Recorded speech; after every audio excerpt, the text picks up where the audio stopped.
ಅವನನ್ನು ಕರ್ಕೊಂಡು ಹೋಗಿ ತಂದೆ ತಾಯಿ ಆಲ್ವಾಸ್ ಅಥವಾ ಬೇರೆ ಯಾವುದೋ ಹಾಸ್ಪಿಟ್ಲ್ ಇರಬೇಕು ಅಲ್ಲಿ ಸೇರಿಸಿದ್ದಾರೆ ಆ ಹುಡುಗನಿಗೆ.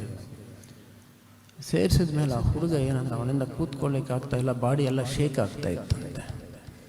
ಅವನ ಬಾಡಿ ಶೇಕ್ ಆಗ್ತಾ ಇರೋದನ್ನು ನೋಡಿ ಆ ತಂದೆ ತಾಯಿ ಇಬ್ಬರು ಕೂಡ ಅವರ ಅಲಲು ನೋಡಲು ಇವರು ನೋಡೋಕ್ಕೆ ಹೋಗಿದ್ದಾರೆ. ಪೋಸ್ಟ್ ಹಾಕಿದ್ದವನು ನನ್ನ ಫ್ರೆಂಡ್ ಮಗ ಅಂತ ಹೇಳಿ ಇವರಿಂದನೇ ಅದನ್ನು ತಡ್ಕೊಳ್ಳಿಕ್ಕಾಗದೆ ಅವನ ಕಣ್ಣಲ್ಲಿ ನೀರು ಬರ್ತಾ ಇತ್ತ ಮಾತಾಡುವಾಗಲೇ.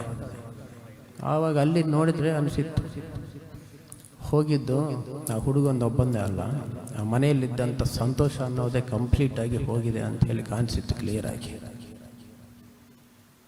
ಅಷ್ಟೇ ಅಲ್ಲ, ಒಂದಿಷ್ಟು ದಿವಸ ಮೊದಲು ಒಂದು ಪೊಲೀಸ್ ಸ್ಟೇಷನ್ಗೆ ಒಬ್ಬರು ತಂದೆ ಬರ್ತಾರೆ ಮಗನ ಬಗ್ಗೆ ಹೇಳಕ್ಕೆ. ಏನಾಗಿದೆ ಅಂತ ಕೇಳಿದರೆ, ನನ್ನ ಮಗ ನಾನೇನು ಕೆಲಸ ಮಾಡ್ಕೊಂಡು ಹೋಗ್ತಾ ಇರ್ತೀನಿ, ಕಾರ್ಪೆಂಟ್ರಿ ಅಂತ ಕೆಲಸ.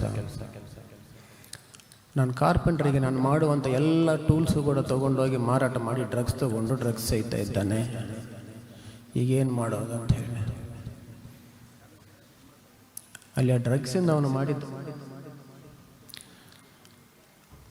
ಅವನಿಂದ ಕಲ್ಕೊಂಡಿದ್ದು ಬರೀ ಸಾಮಾನಲ್ಲ, ಇಡೀ ಆ ಕುಟುಂಬದ ಜೀವನನೇ ಕಲ್ಕೊಂಡಿದ್ದಾರೆ. ಅದೊಂದು ಕಾಣಿಸಿತ್ತು.